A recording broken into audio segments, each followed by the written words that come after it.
the party master on Up and Go, The Bridge, 99 FM. At the rate that Bridge 99 FM has me working, I wake up in Kingston, Jamaica on a Monday, and I head to the studios and do Up and Go. I leave Jamaica on Monday and I wake up in Florida and I host the very same program Tuesday morning. They have me coming back to Jamaica last night and here in the studios in Kingston to wake you up this morning, Wednesday, out of Kingston, Jamaica. Come Thursday, China, we greet you. But we will do so from the studios here in Kingston, Jamaica. Don't get it twisted, but that day will come. Good morning and welcome to Up and Go. You're on the bridge. Time for headlines across the bridge. Prime Minister Andrew Holness has announced a slight relaxation of the curfew hours among new COVID containment measures. The new measures will be in effect from Thursday, November 18, 2021 to Thursday, December 9, 2021. The Prime Minister announced the new measures in Parliament last evening. Nightly curfew, 9 p.m. to 5 a.m., ending December 10, 2021. That's 9 p.m. to 5 a.m. Public gathering limit, 10 people. Places of worship, 100 people. Weddings, 100 people. Funerals and burials, 20 people. Annual general meetings, 100 people. The Prime Minister also said that the COVID pre-testing requirement, antigen or PCR, for travelers to Jamaica remains in effect. However, fully vaccinated travelers who have a negative PCR test result upon boarding will not be required to go into quarantine on entering Jamaica. And more headlines for you right now.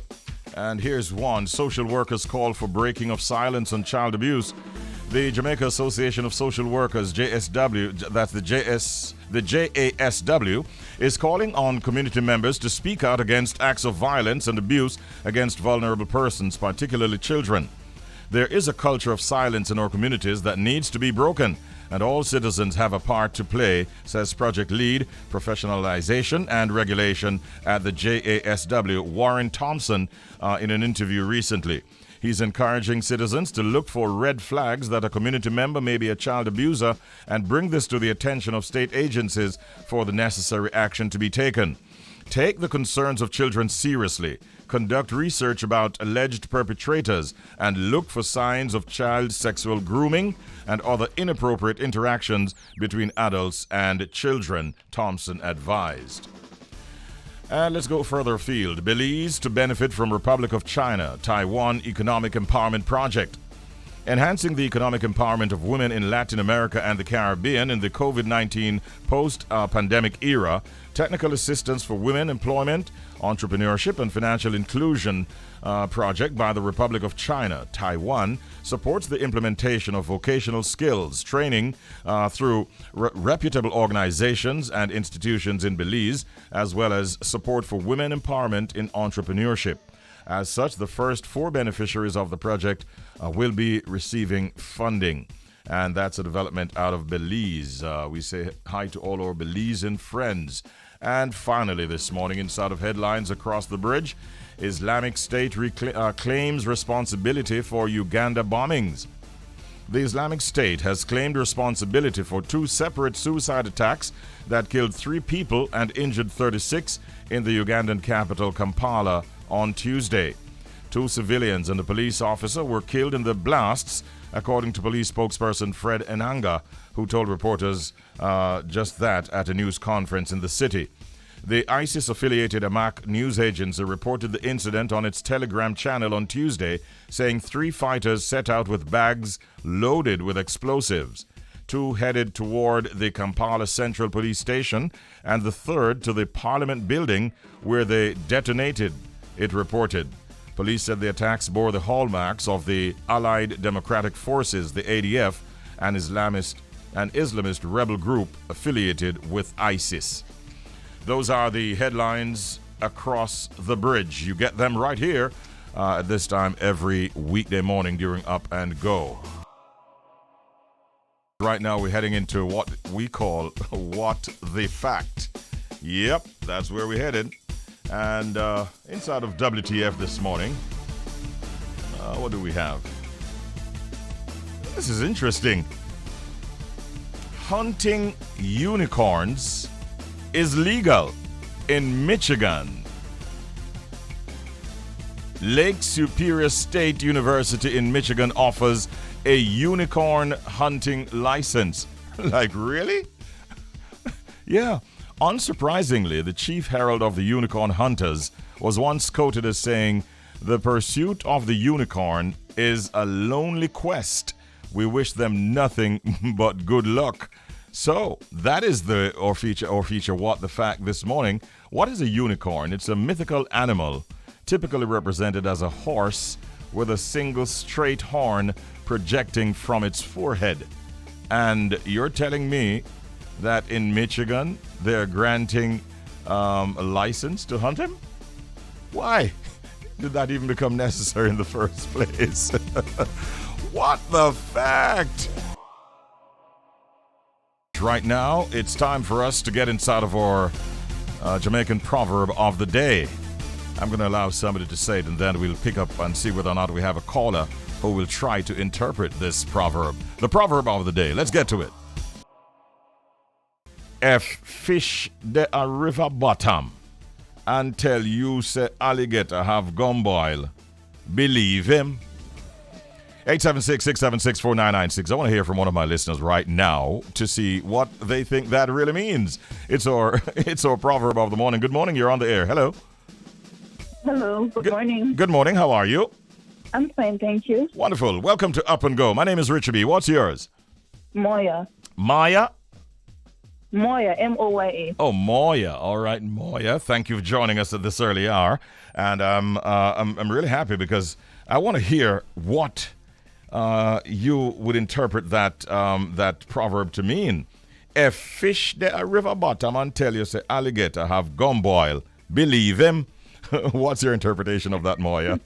Well, it's the first I'm hearing that one. However, what I think that should mean is if somebody tell you that there is trouble, then you should believe them. Don't wait to get in. Wait to get in that situation before. Like when you hear that they say, "Who cannot feel must hear." Who can't hear will feel. Yes, that way. Who can't hear will feel. Yes. Well, if fish the river bottom and tell us say alligator have gumboil, believe him, because if I tell you that there is trouble out there and you run go out there and you will get into the trouble just the same. So let me tell you, you have nailed it properly. Trust me on that, Moya. So the English translation is, if a fish at the bottom of a river tells you that an alligator has gumboil, believe the fish. And so what it really means, if I should condense your answer, is listen to the voice of experience. That's what you're trying to say, right? Definitely so. I want to find you over and over again to see what are your thoughts on my proverb. You nailed it this morning, Moya. Thank you so much. Have a great day. Thank you. You too. Much love. Where are you calling from, by the way? I'm calling from Spanish Town. Spanish Town. Good to hear you. Have a good day, Moya. Yeah, she nailed that. Her interpretation was bang on target, really. Not as more words than what ours is, but she got it. Yeah. Listen to the voice of experience. And it's now time for a sponsored segment. It's Real Estate Today. It happens every Wednesday morning at this time, and it's courtesy of our kind sponsors, Howard Johnson Realty Limited of unit number 15 in the Ligony Post Mall at 115 Hope Road in Capital City in Kingston 6. This morning's topic for discussion inside of Real Estate Today is eco-friendly and sustainable home decor. Now, these days, blending environmental and social impact with inspired design is easier than ever. Why do we say that? Eco-friendly and ethically made decor brands are no longer just synonymous with recycled, crafted items, but are now proving that a greener home can be just as beautiful. Here to discuss this with us this morning, we're joined by Howard Johnson Jr., who is the CEO of Howard Johnson Realty Limited. Good morning, Howard.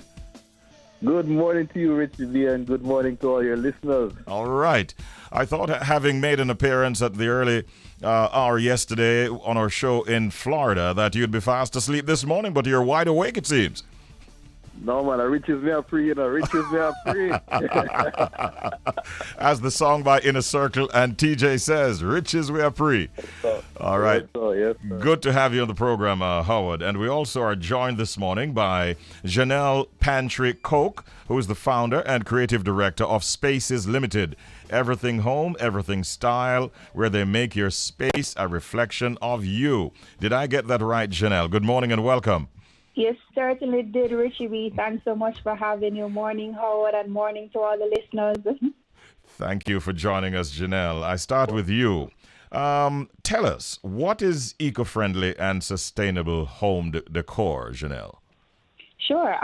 Basically what that is, eco-friendly and sustainable home decor, is building, designing, and decorating our homes with consciously taking into consideration the impact that these materials we use have on the environment and our social well-being.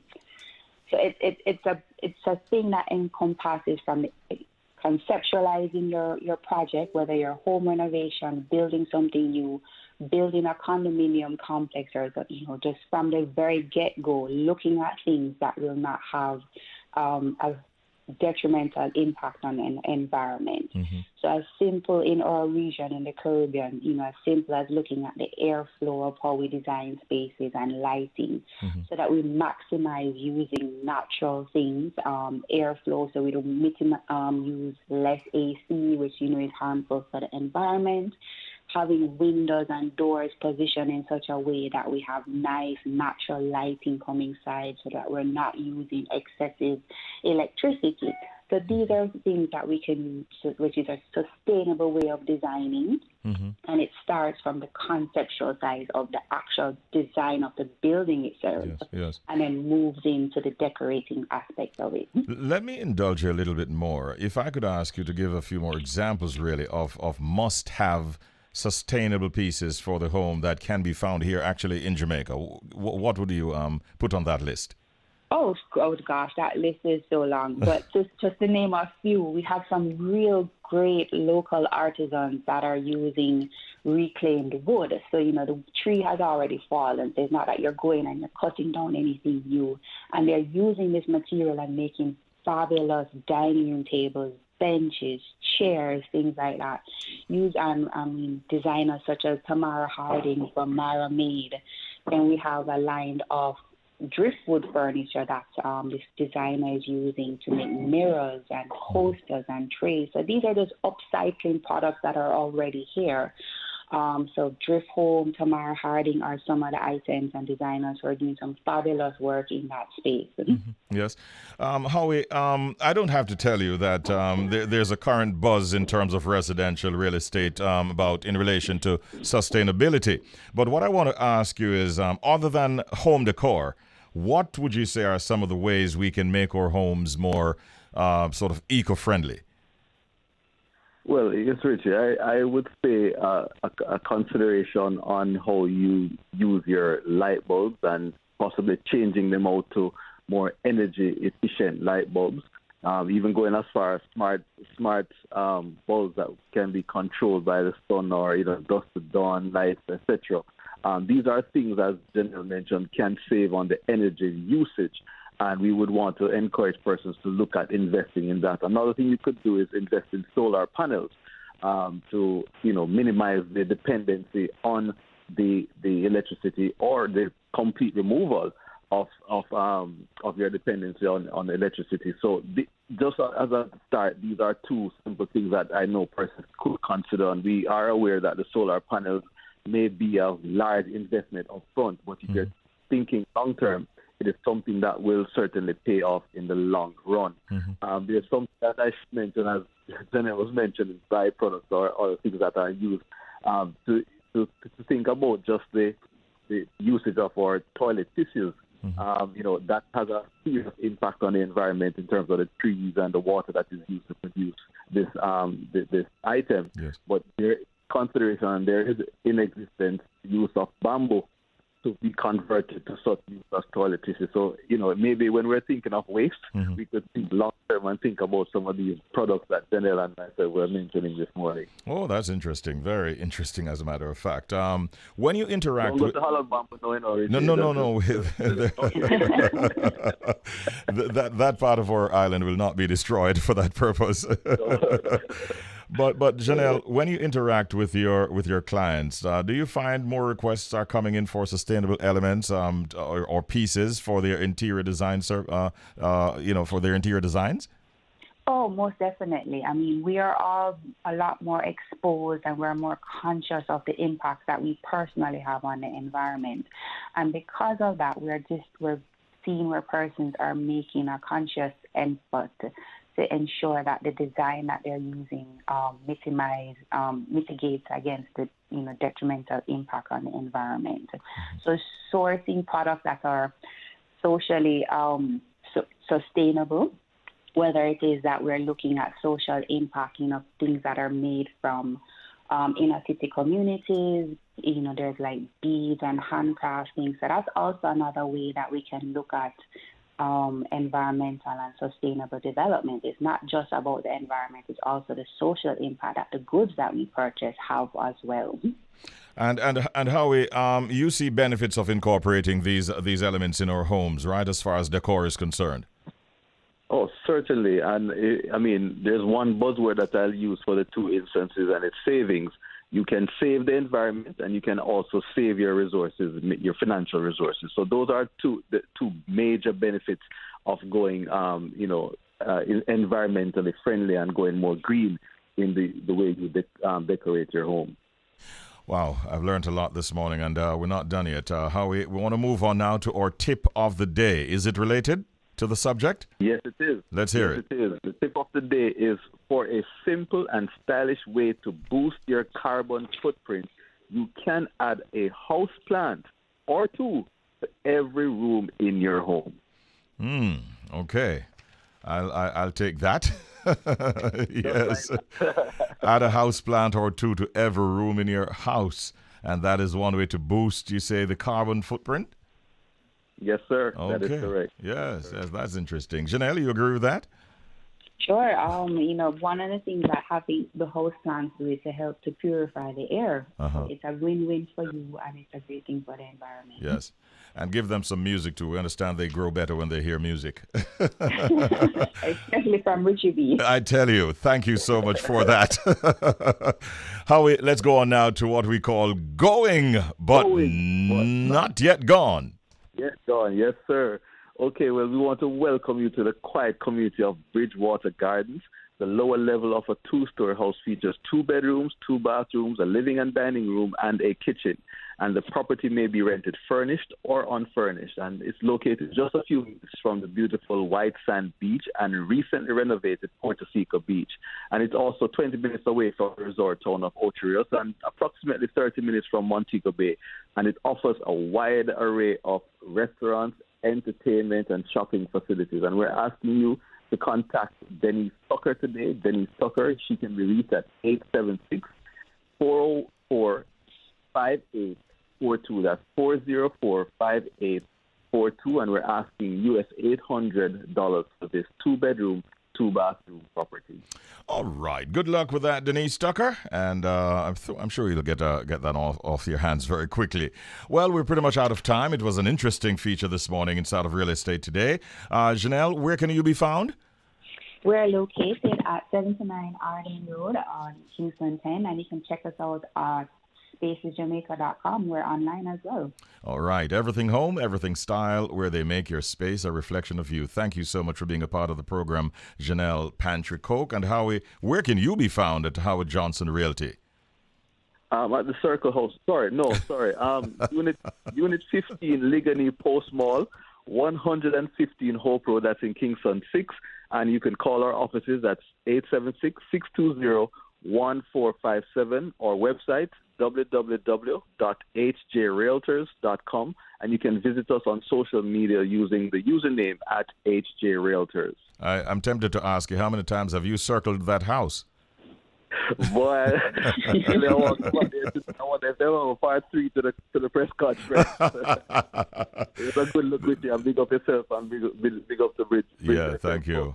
Yeah. And we were quite surprised to see you passing through yesterday over there in Florida, man. What a good time it was. You can't just bridge one place now. You have to make sure it connect all over, so we are doing it. Most definitely. Thank you, guys. Have a good day. Take care.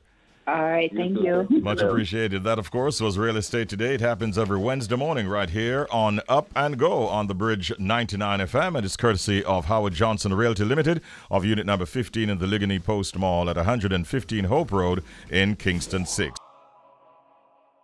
What we have from Leela, by way of an update, is that she has put out a post where she basically wants her fans to know that she's okay, right? And that she has been struggling with mental health issues for some time. This, of course, comes on the heels of her posting a series of cryptic tweets about her sexuality and troubling Instagram Live alleging that someone is trying to kill her. She says, I want to let everyone know that I'm safe. I'm sorry if I alarmed anyone or any immediate threats to my well-being. She says, I have been struggling with my mental health for some time, which manifested in my recent social posts. And I'm working through this day by day and will address all the matters in my own time. According to Leela IK, in every journey in life, there's a moment of chaos before we reach peace. I'm on my journey to heal. Thanks for your support, blessings, and light. She closed that post, which was captioned, Peace of Mind. I don't have any current information to share with you as it relates to Diana King. I do have some current information to share in relation to Jada Kingdom. And Jada has put out a post, according to Dancehall Mag, that basically... let me see if I can. I want to read exactly what is written as against, paraphrasing. She says she wants to let her fans know, as it relates to her sexuality, that she is lesbian, based on this post.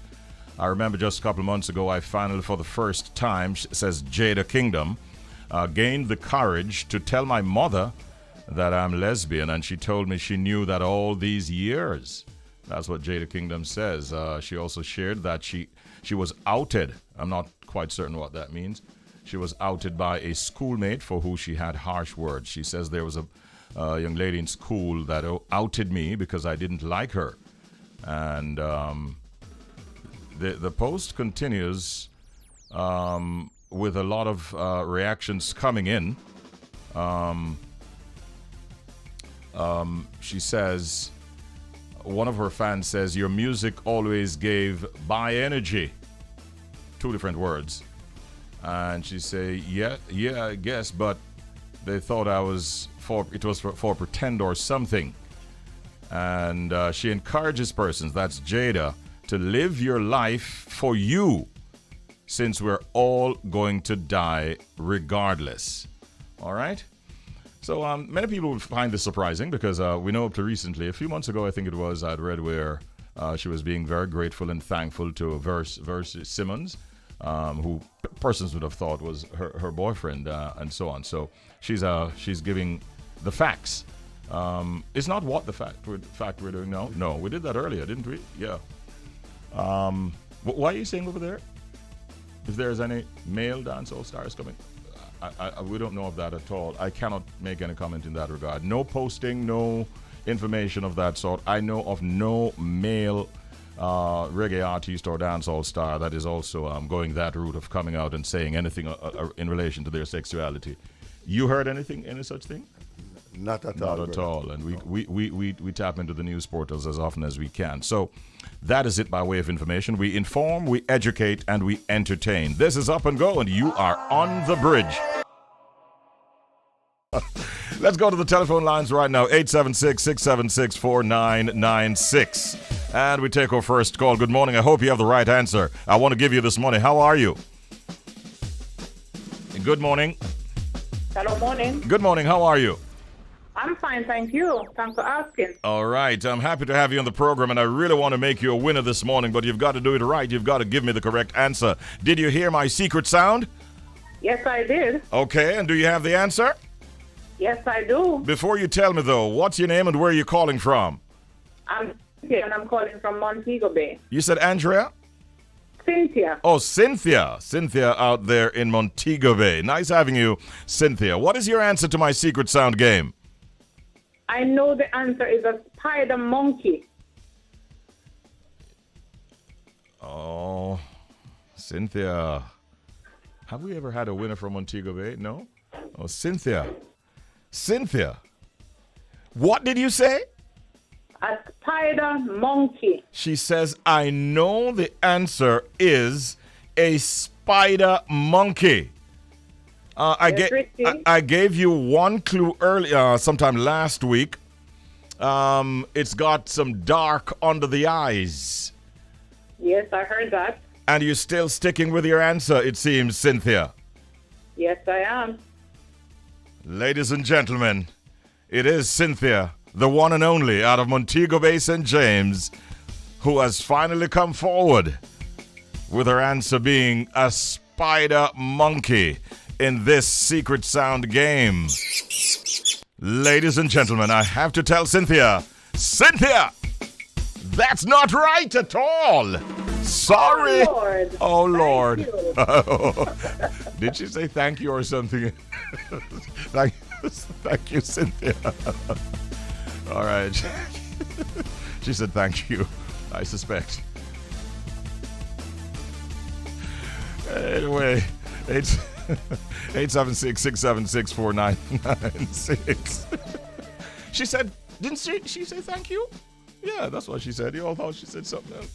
Okay, let's go on to our next caller. Good morning, you're on the air. This is a secret sound game. Hello. Morning. Morning, sir. Yes, sir. Who this? Melvin, the one and only? Yes, sir. All right, Melvin. Cynthia didn't make it. I want you to make it, though, to the winner's enclosure. What is your answer, Melvin? Melvin, what is your answer to my secret sound game? Raccoon. A raccoon? Raccoon, yeah. Raccoon? Raccoon? Yeah. Raccoon? No, you're not right, Melvin. Come on, man. Do some more work, Melvin. That is not correct. Sorry about that. Lordy, lordy, lordy, lordy. Let me hear the sound one more time, DJ Audley. Let the listeners hear it one more time.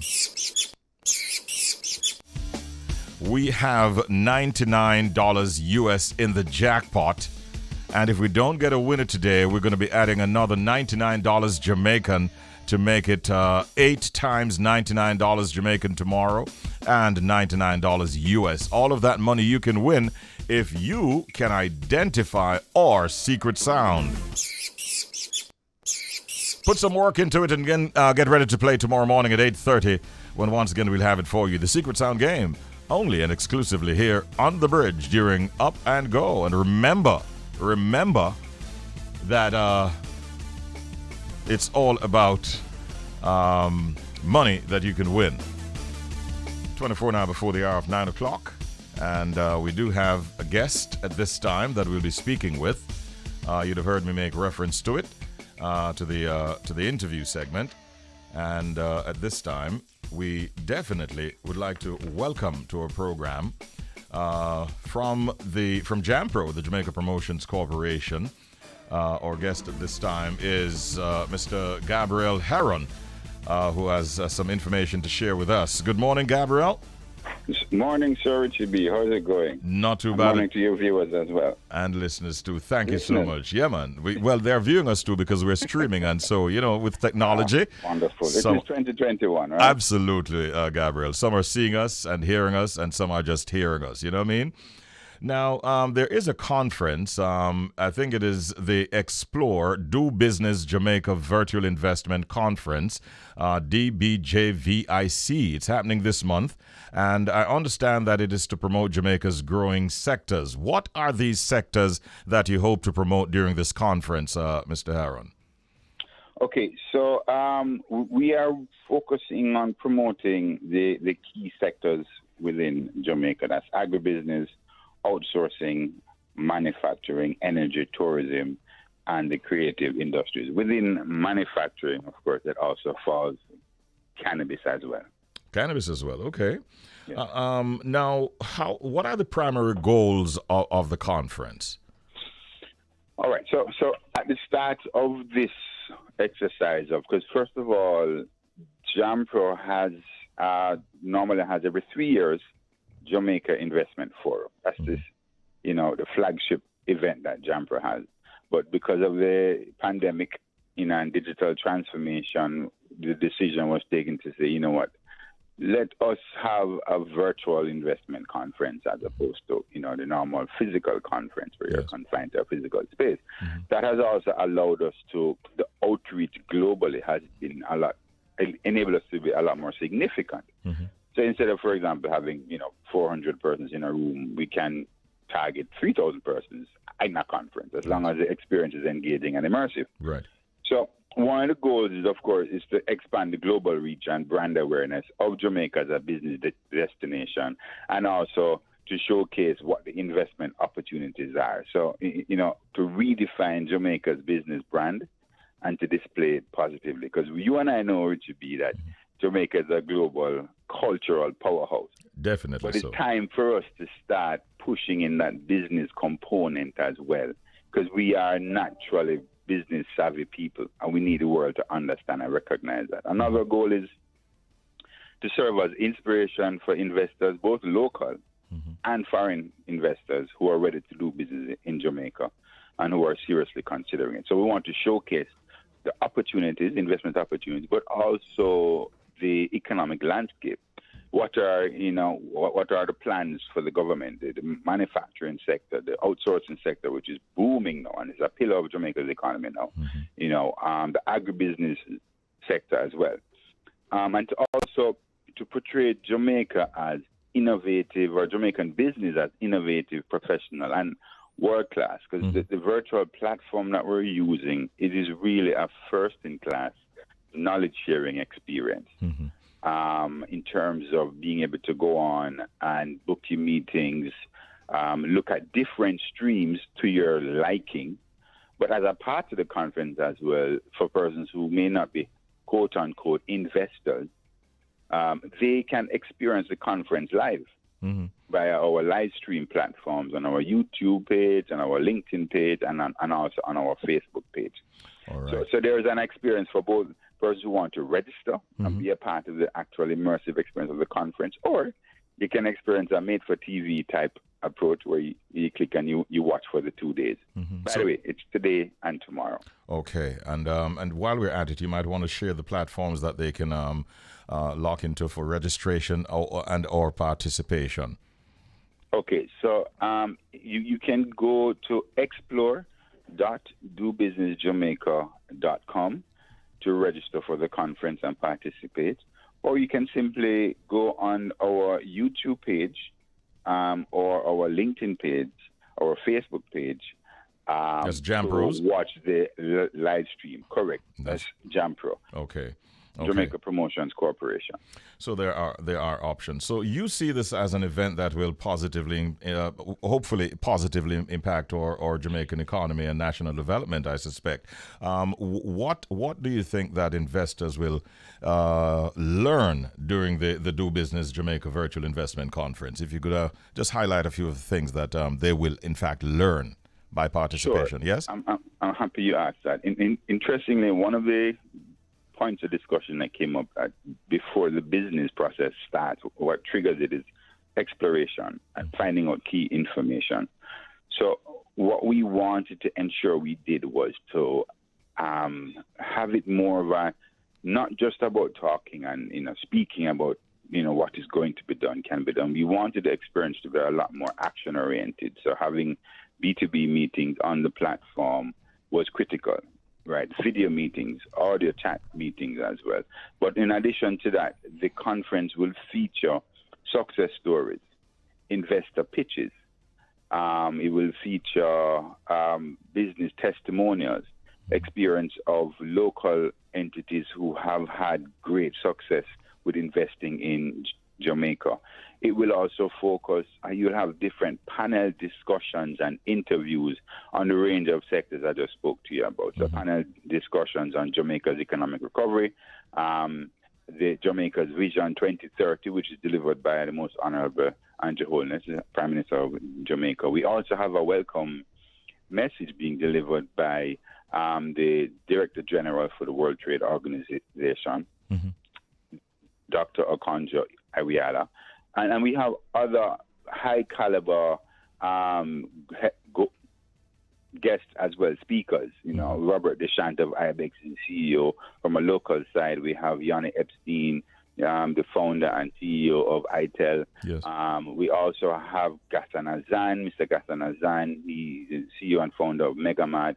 So we have, a real high caliber of participants who will be involved in the conference, showcasing information about Jamaica, successes about Jamaica, opportunities that are here for investors as well. And just to remind listeners and viewers that JAMPRO's mandate is as the premier investment and trade agency, our focus is to really drive large-scale investment projects that will really impact and trigger the economy. Yes. Correct. Yes.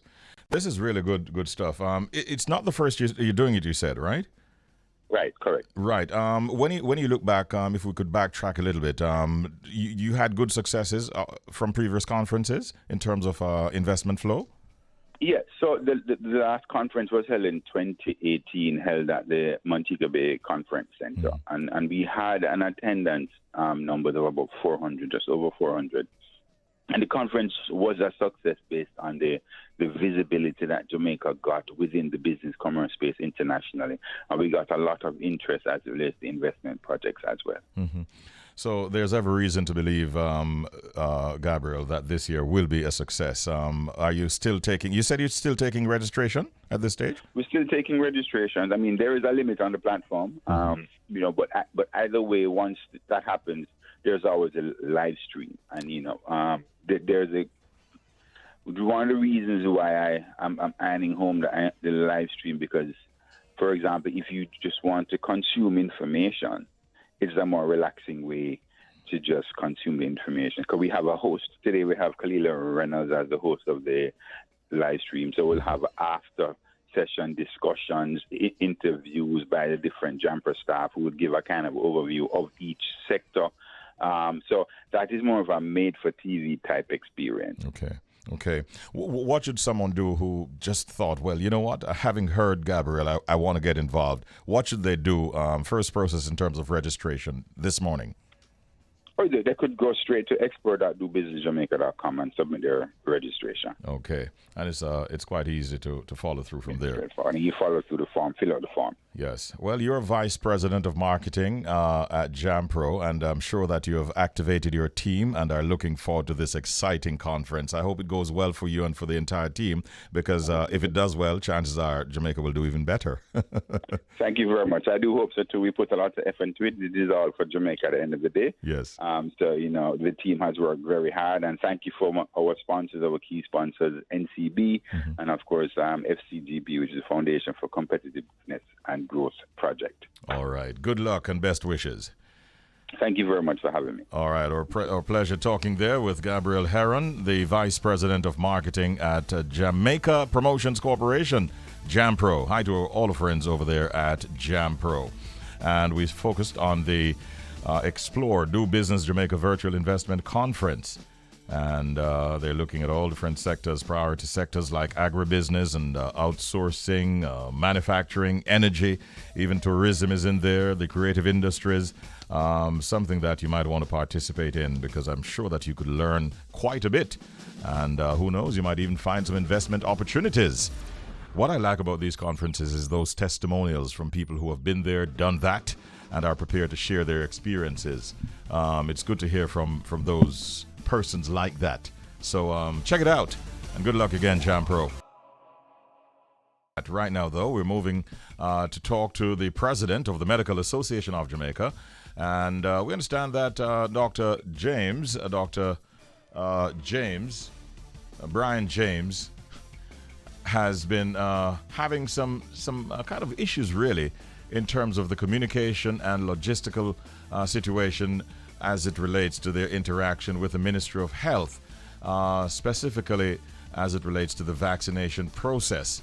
And we want to dissect those issues with Dr. James right now. Good morning, Doc. Welcome to the program. How are you today? Good morning. I'm doing exceptionally well. We didn't win the football match last night, but we got a draw, so I'm all right. We got a draw. Mikel Antonio is coming into his own, it seems now, within the team. What a shot. Yeah, I didn't see it, Doc. I was actually in the airport in Florida when my son updated me on the goal, but I didn't actually see it as yet. But I understand it was quite a goal. It was amazing. Yeah, and the goal that he scored against El Salvador was also quite good as he bustled his way through. Yeah, he's a good one for the team, isn't he? He is. Yeah, man. All right, Doc. Let us look at the precise issues that you're having regarding the Ministry of Health and Wellness and the private doctors. What is really going on that's of concern to you? Well, I would say that what is of concern to me, I'm not sure if it is all that accurate to say I'm having issues with the ministry or anything like that, but what is of concern to me is that the process is not moving as rapidly as we would have hoped, or what we thought it would have, given the interest that was expressed in the beginning. So that is in relation to the vaccination process, where private doctors would be allowed to do that? Yes, the engagement of the GPs to give the vaccines in their offices. Okay. Mm-hmm. So we were of the view, we were always pushing, and I think we had an interview some weeks ago where I was pushing for the ministry to involve the GPs, and Yes. I thought that it would be a bit of a game changer, because now people who were more comfortable, sort of in the privacy of their physician's office, to go in there, get their talk, get their vaccine, get observed, and go home. Those would be the ones that would be captured under that kind of process. It has been implemented, but I think, as you mentioned earlier, there have been some logistic problems, I would think, and to my mind, some issues, some communication gaps that need to be addressed. It's interesting you say that, because we remember the excitement that you shared at the fact that the Ministry of Health was going in the direction of allowing GPs to do the vaccinations, and Correct. I also saw where I think it was stated from the ministry's perspective that they're also heading in that direction. So, what has caused this breakdown, and how can it be fixed, do you think? Well, I think we really need to tighten up on the communication. So we at MAJ would be best able to be helpful if we have all the information in a timely fashion.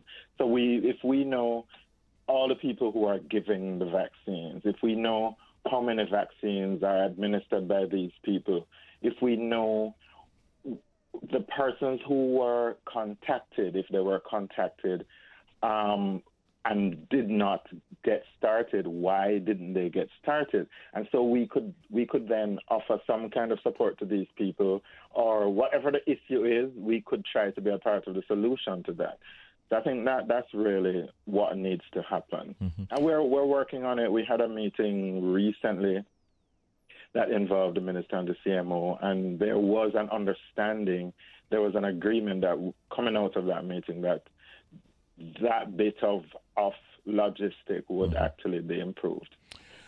Now, within your membership, Doc, would you say that a large percentage of them would be prepared to go this route of offering to help in the vaccination process?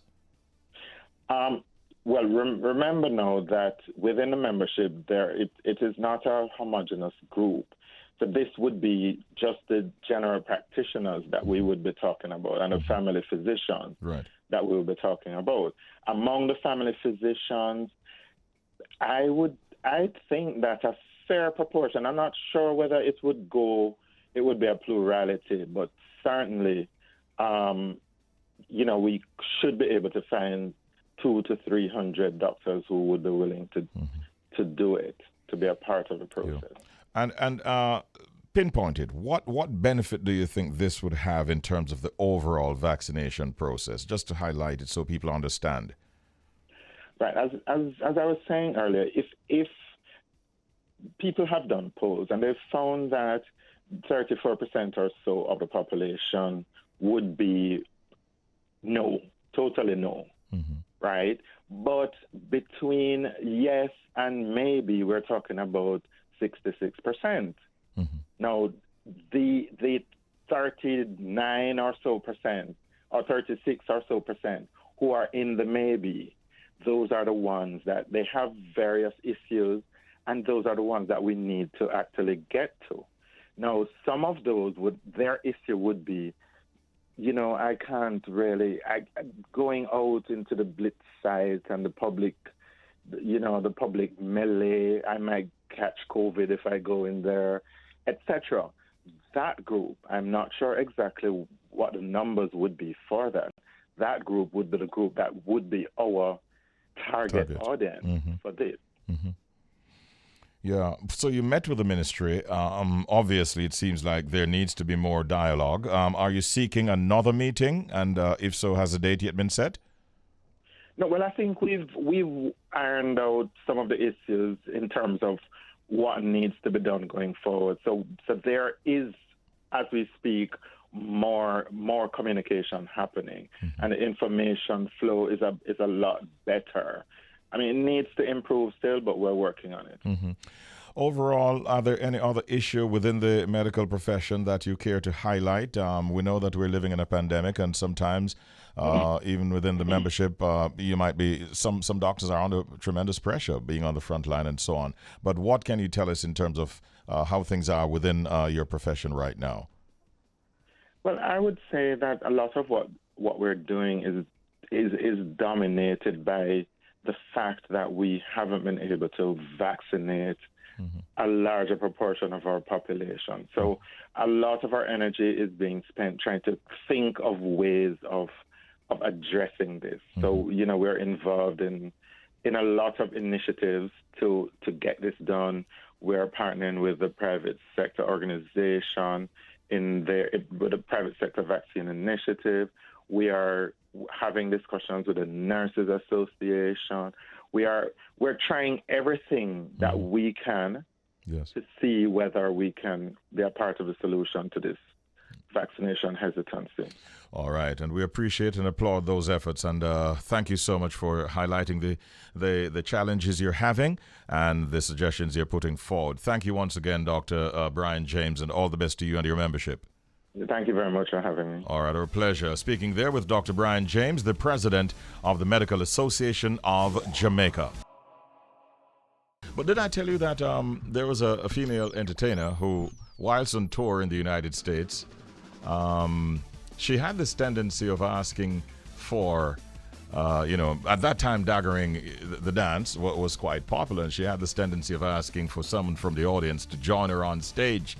And we were in Boston, in the United States, and she asked for the same thing. And a man came up, very slim, very tall, and he started walking around and sizing up the female entertainer.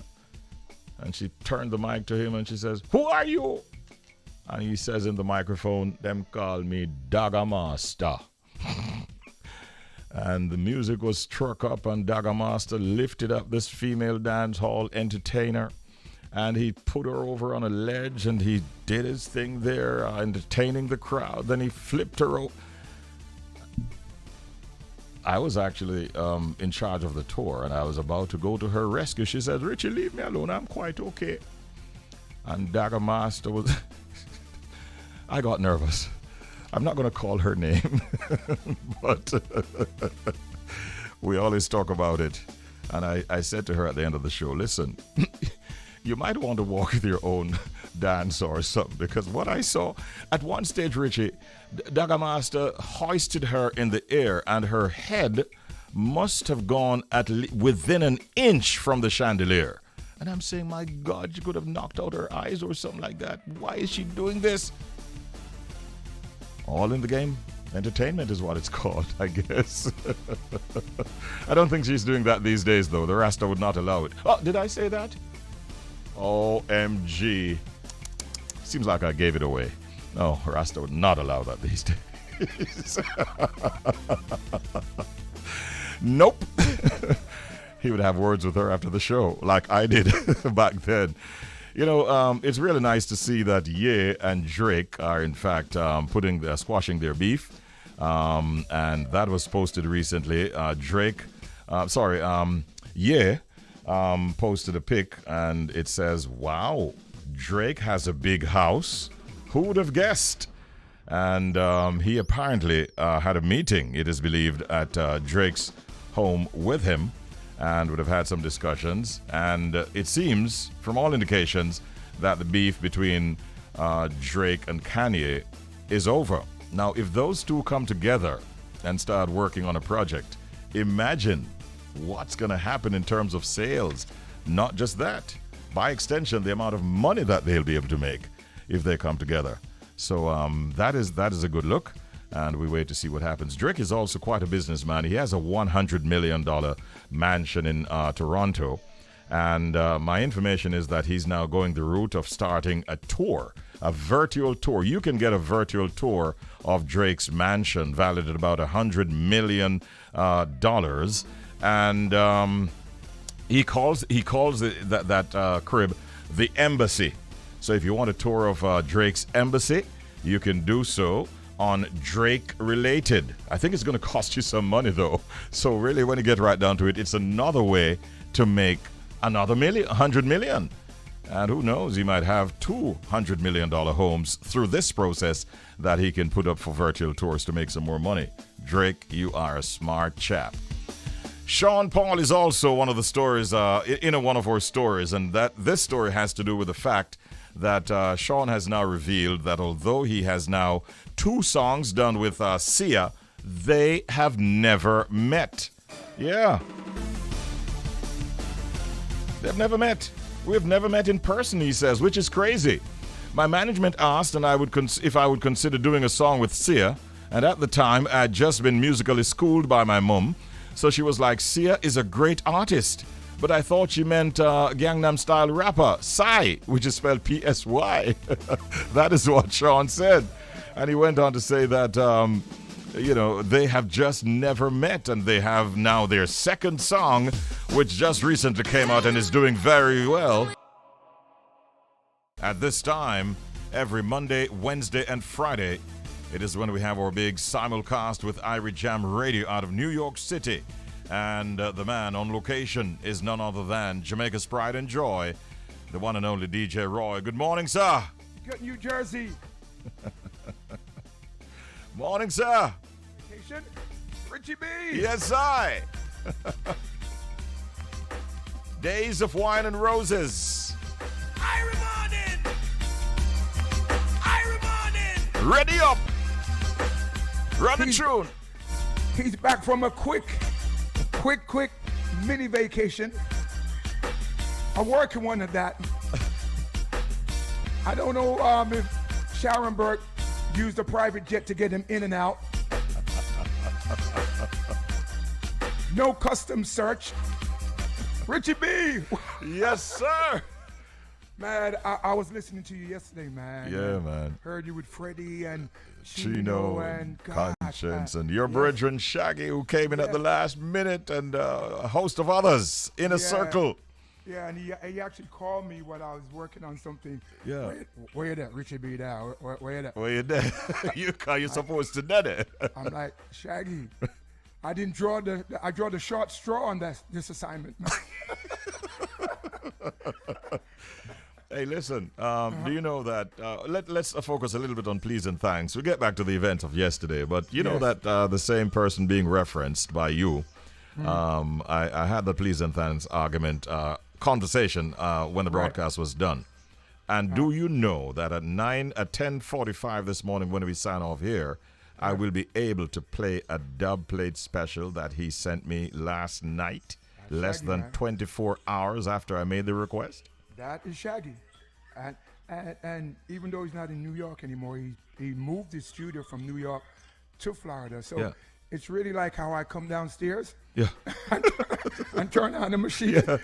But, you know, he was expected in at about 10:30 yesterday morning. Do you know that he was at the studio working, he said, on 2 songs, one of which was, I think, with TJ, until close to 3 o'clock that morning. And he still got up and made it to before the end of the broadcast.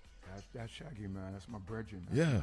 Brethren. And I know so many artists, but there are very few artists that can use the word brethren. Yeah.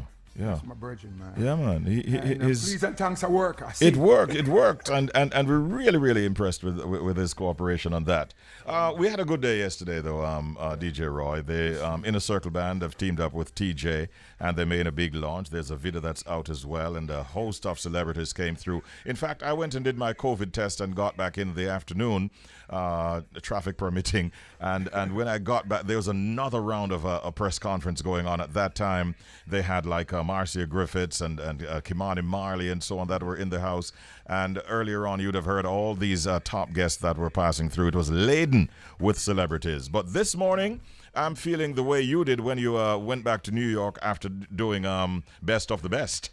Yeah, okay. you know that feeling, right? Oh, my goodness gracious me. But see, I tell people all the time, Richie, you know, what we do, all that glitters is not gold. To pack your bags and get on a flight and get up back early in the morning to get back on another flight to get back to work on time. It's not all easy. All that glitter is not gold, man. No, I'm telling you. Walk a mile in Richie B shoes. Oh, okay? Boy. I was telling one of the videographers who went up for the event while we were at the airport yesterday that even talking about walking a mile, Roy, we walked miles through the airport just to get from one point to the other, especially traveling now in this pandemic when you have to go to all kinds of checkpoints and oh boy, traveling is not fun like it used to be, is it? No, it is not at all. And especially if you don't have global travel. Yeah. Because then you have to take off your shoes, you have to take off your coat, your belt, laptop out the back. So if you're not a global traveler, it is very, very frustrating. Very, very frustrating, man. Yeah. But we always thankful that we make it arrive alive, and we give thanks for that. Richie B, the party master, on Up and Go, The Bridge, 99 FM.